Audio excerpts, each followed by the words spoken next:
Baik, Assalamualaikum warahmatullahi wabarakatuh. Eh, saya di sini bersama teman saya ingin mempresentasikan eh, tugas besar kami dengan membuat aplikasi dengan judul Vital Life Hub. Pertama-tama, saya ingin memperkenalkan saya terlebih dahulu dan teman saya. Yang pertama, saya sendiri Muhammad Febrian Wijaya dengan NIM 092 dan teman saya Muhammad Firdausi Nazula dengan NIM 097.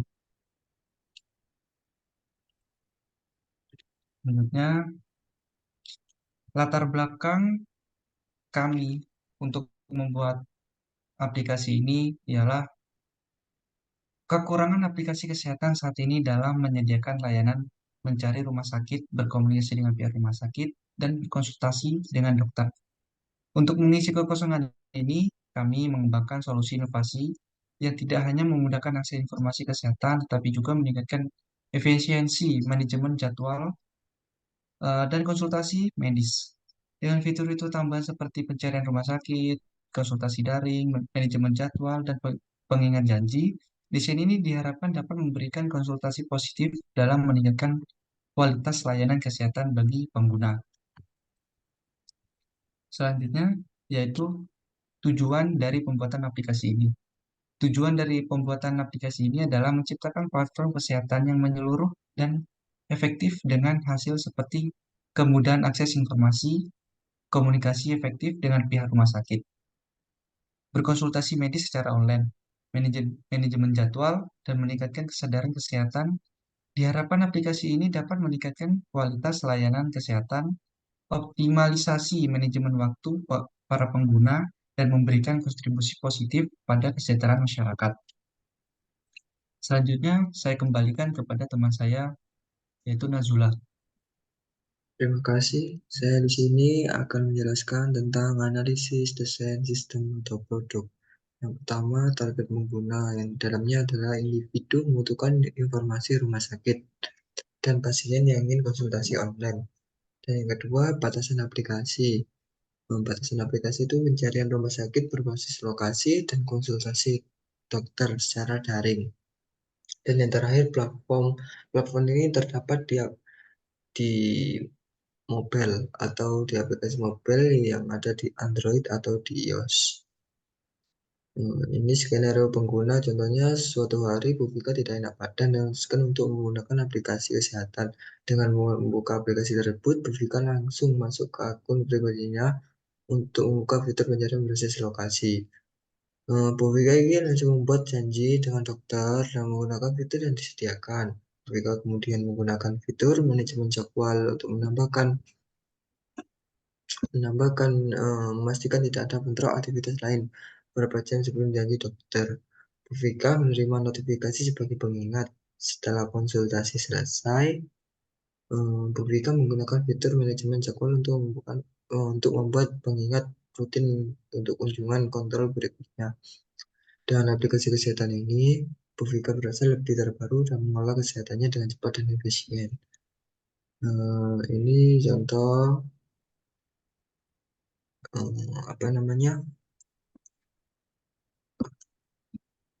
Di sini usernya itu dari teman saya yang bernama Devan Diovanes yang umurnya ada 20 tahun dan edukasinya adalah sebagai computer science dan hometown atau tempat tinggalnya itu di situ Bondo dan keluarganya itu ada papa, mama dan adiknya atau kakaknya dan dia berkuliah atau bersekolah di Universitas Muhammadiyah Malang.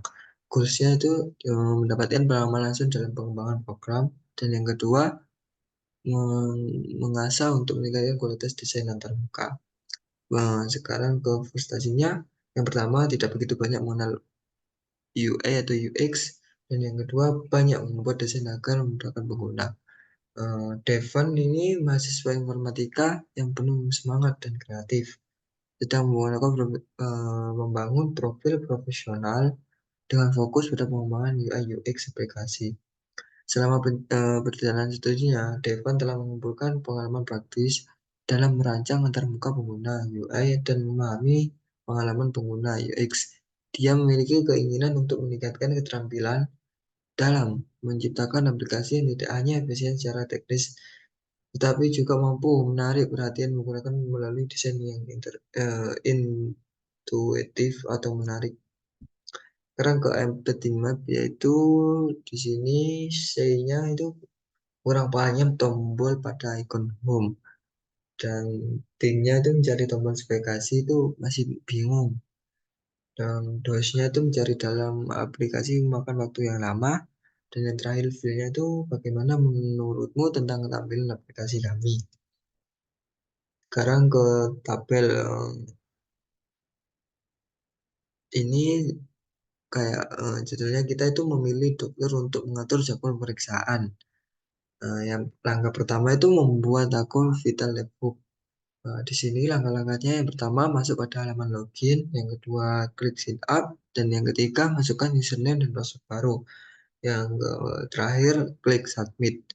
Dan ini ekspresinya itu sangat mudah dan penjelasannya yang jelas dimengerti lah. Dan yang kedua masuk atau login ke Vital Labbook. Langkah-langkahnya itu yaitu memasukkan username dan password yang tadi dimasukkan, dan yang kedua klik tombol login. Ini sangat yakin dan mudah, dan penjelasannya yang jelas dimengerti. Yang ketiga yaitu menavigasi halaman beranda. Langkah-langkahnya yang pertama adalah eh, beranda aplikasi ini memiliki beberapa ikon. Eh, Terus yang kedua klik ikon dokter, dan yang ketiga masuk ke halaman dokter. Ini ekspresinya percaya diri. Dan itu komponen UI itu menarik. Dan selanjutnya pemilih dokter. Langkah awalnya yaitu pertama tampilan pilihan dokter, yang kedua pemilihan profil dokter, dan ekspresinya itu masih bingung. Ini peluang untuk meningkatkannya lebih ditingkatkan lagi. Dan selanjutnya mengatur jadwal pemeriksaan.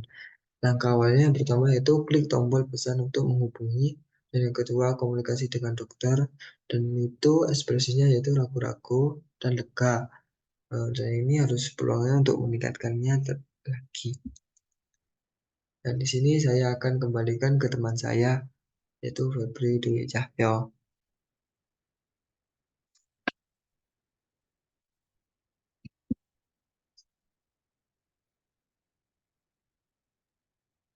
Baik, di sini saya menjelaskan pada slide terakhir, pada bagian terakhir ini, yaitu adalah permasalahan dalam aplikasi ini. Eh, dalam aplikasi ini nih, dari user itu ada bagian kesalahannya tuh aplikasi ini menghadapi beberapa masalah, di antara kurangnya pemahaman pengguna terhadap tombol pada icon home. Waktu pencarian yang lama, diperlukan tindakan perbaikan agar pengalaman pengguna menjadi lebih efisien dan intuitif. Jadi, kami juga menyediakan untuk perbaikannya.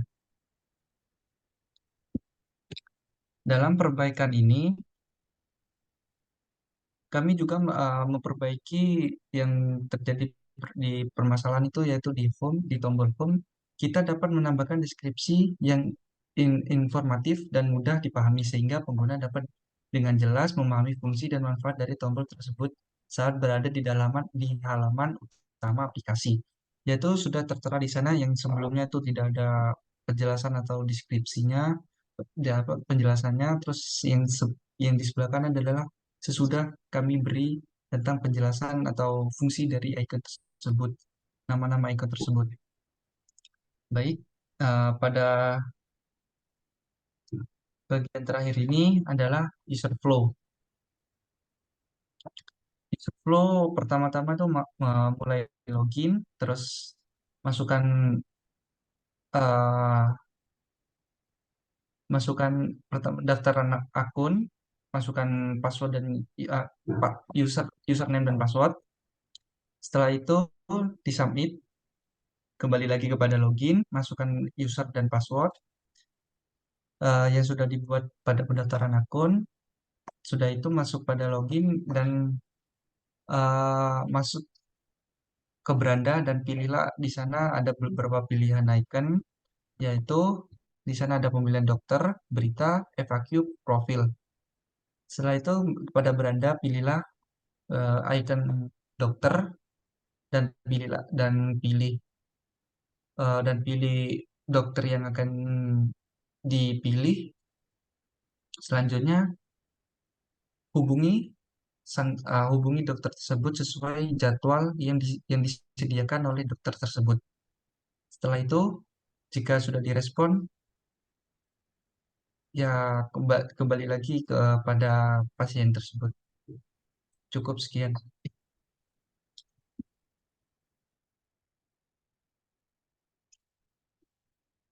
Di sini saya akan menambahkan tentang Figma-nya juga. Di kelompok kami telah membuat Figma yang di sini ada beberapa bagian. Nanti ini saya akan share, ada link di makalah. Nanti kita bisa lebih jelas. Ini saya ambil contohnya aja langsung.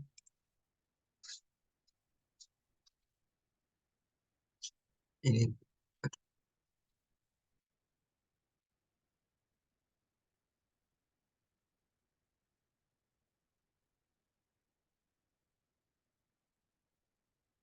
Nah, ini contohnya kita ambil login.